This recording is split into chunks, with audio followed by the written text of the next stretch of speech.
It's Pro Clubs FIFA 23. What we know that's already coming and what we hope is already coming. I'm really excited. Should we get straight into the video?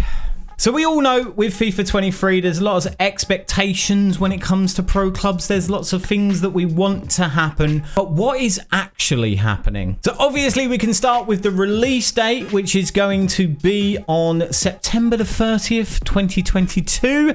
Literally just a couple of months away. Really excited about that. And just like every FIFA, there will be a beta stroke demo available a lot earlier and the early access as well. So we get to play a little bit of FIFA before then as well. But jumping over to a website called realsport101.com, they talk about the amazing, the fantastic Crossplay. That's right, EA have revealed little to nothing about the upcoming FIFA 23.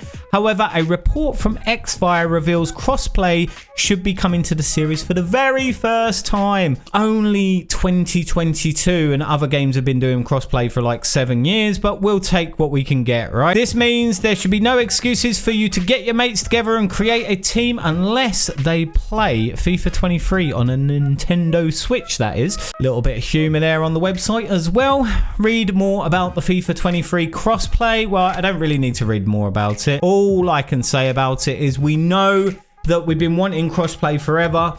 If it really is coming to FIFA 23, which it looks massively likely, we're all going to get to play together, where it's PC, PlayStation, Xbox. Obviously, PC nerves me a little bit because they can mod and stuff like that. So as long as there's things in place to stop that happening, I'm really excited to be able to play against people on different consoles. It's going to be absolutely amazing. One big community coming together. Really exciting. Really exciting times. What is Pro Clubs? We already know what Pro Clubs is, or we wouldn't be watching this video. Refining the game mode. There were plenty of new additions to the game mode in FIFA 22, which you can take a further look at in the pitch notes. Obviously with the new drop-in system, the new point system, new archetypes and so on. The player growth system was slightly different as well. Obviously they're going to be customizing the team customization a lot more and refining that. They did bring in a little bit, so it was a bit more like you could have tifos, design your own stadium, so on and so on and so on. They're going to be doing a lot more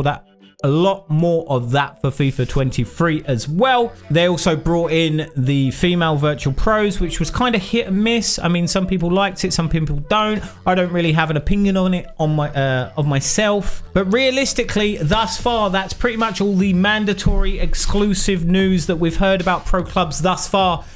But there are just a few things that maybe myself and my community have been talking about that would be massively interesting. I'm really excited about these things. I want you guys to let me know in the comments below whether these are definitely what you want to see in FIFA 23, or should we stay well clear. So I'm going to bring up some graphics on the screen right now for you guys to see. Some of these I kind of think would be good for Pro Clubs. Some of these I don't think would be good for Pro Clubs. But I want to show you all of them because I want your own perceptions and opinions in the comments. I'm going to start with the first graphic that I'm going to bring up, and that is Pro Clubs player packs. Let me explain this a little bit better, make it a little bit bigger for you guys to see. But bringing packs to Pro Clubs, it's that simple. So you could either use FIFA points or game points from your progression in the game, and you would get packs. In those packs, you would have individual and random things. For example, a pack can contain a random footballer's skin.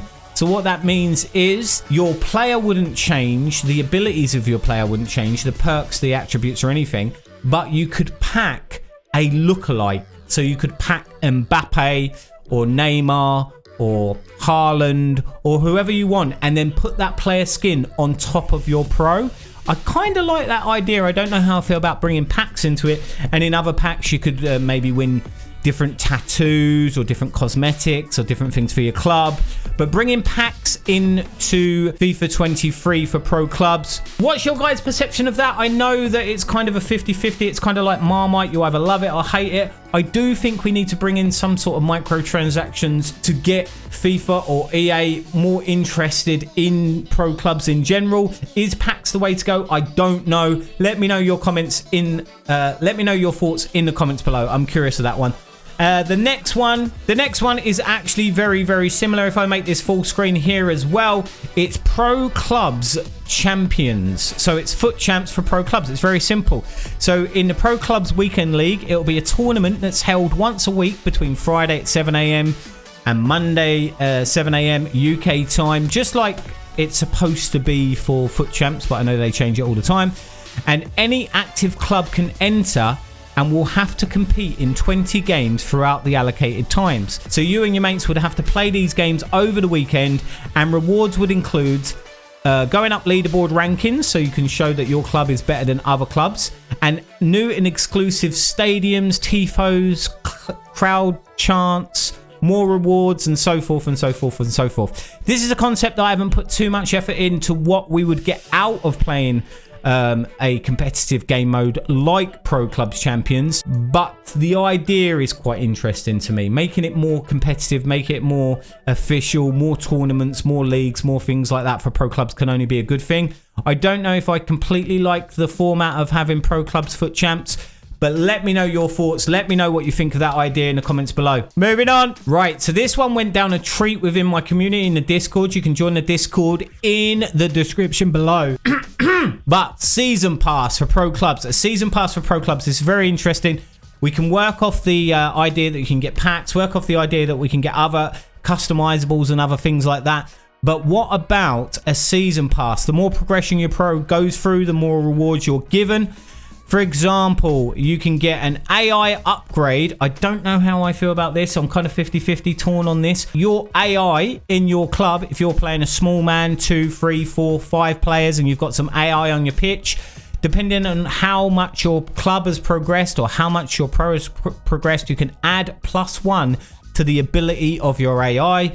Another one that you could get is you could claim a reward if a new tattoo comes out, new boots come out. The further you go down the Season Pass, the more you can like win packs and stuff like that. But Season Pass in general, forget the actual rewards because they can be worked on, what type of rewards we would get for the more progression we go down. But these are the types of things. I tried to stay clear. Let me just take this off the screen. I tried to stay clear of upgrades to your actual pro in the ability, because I don't think that should be mixed with the way you use skill points and normal pro progression. I don't think you should win the ability to make your pro better at the game, better on the ball. Then I think it becomes a little bit more unfair on the other teammates. Maybe that's the same with AIs. I don't know. Season passes for Pro Clubs. Let me know in the comments what you think. And the last one coming on the screen right now is substitutes. This is a given for me. Anybody in the comments that says that this is not a good thing, you guys are insane. When I was working on this concept, I had a smile on my face from the start to finish. Introducing the new subs bench. As long as a team is not full, a club player can jump on the bench at any time, and when the ball goes out of play, they will be placed in the game in replacement of the AI, and the player will be put into the closest available position connected to the build they have selected. So if you're a centre forward and then the only spaces available are a couple of centre mids and then defence, it will put you in one of the centre mid spots and so on. But the idea of a subs bench is something that the Pro Clubs community has talked about forever, and it's a given that we all want this. I think 100% of people want this. I can't see it. If there's anyone in the comments that believe that we don't deserve this or we shouldn't have this, put a thumbs down next to their comment, because it's absolute nonsense. But this is what we know for Pro Clubs so far. This is what we want for Pro Clubs so far, or don't want. What other ideas do you have? Let me know in the comments below. Thank you so much for hanging out with me. Guys, I stream on Twitch every single day. You can find my link in the description. We do Pro Clubs all the time, tournaments, everything. It's all open lobbies, all welcome. I appreciate you all, and I'll see you guys soon.